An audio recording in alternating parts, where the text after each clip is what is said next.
Fi żmien meta l-awtonomija tal-awtoritajiet regolatorji hi għolja fuq l-aġenda politika, il-Gvern jidher li qed iħawwat l-irwol tal-aktar istituzzjoni regolatorja importanti fil-pajjiż, dik tal-Parlament. Il-ħatra ta' kabinett ġdid rat li l-Prim Ministru jinnomina 17 il-Ministru u 8 segretarji parlamentari u dan sar l-akbar kabinett li qatt kien hawn f'Malta.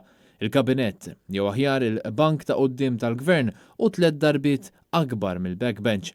10 membri parlamentari laburisti biss m'għandhom l-ebda irwol dirett fil-Gvern, fosthom l-eks mexxej Joseph Muscat, l-eks Ministru Konrad Mizzi, l-eks Ministru Chris Cardona u l-eks Ministru Justin Caruana li kollha kienu f'kontroversja kbira li ġelithom ikunu fil-pożizzjoni li qegħdin.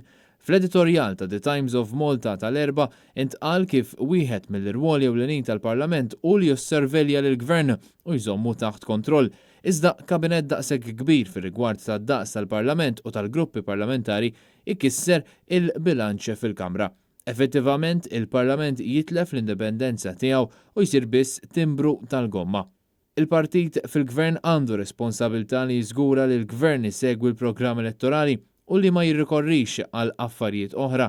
Dan u wieħed mill-irwoli tal-grupp parlamentari tiegħu, iżda b'tant membri parlamentari laburisti li għandhom xi rwol fil-Gvern, kważi huwa ċert li ħadd mhu se jqum pubblikament fil-Parlament biex iżomm lill-Gvern accountable.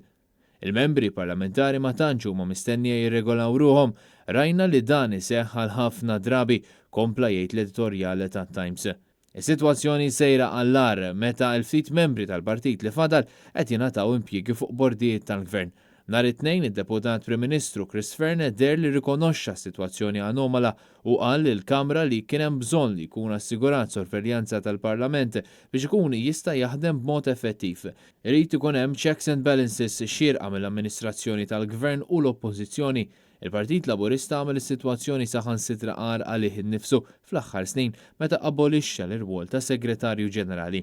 Dan hu aktar ħoloq nuqqas ta' kontrollu kkawża ħsara fir-reputazzjoni ta' Malta kif der evidenti taħt it-tmexxija ta' Joseph Muscat. Bħala stat indipendenti, Malta jeħtieġ li jkollha Prim Ministru u Ministri biex imexxu oqsma ewlenin tal-attività tal-Gvern u mhux kważi Ministru u Segretarju Parlamentari għal kollox. Li jkollok kabinett li huwa sproporzjonat mad-daqs tal-Parlament ifisser li ma jistax ikun hemm kontrolli u bilanċi xierqa fil-Parlament. Għal-finijiet tal-pajjiż, il-leġislatura ġdida ma tistax tirrepeti l-iżbalji tal-passat, temm jgħid l-editorjal.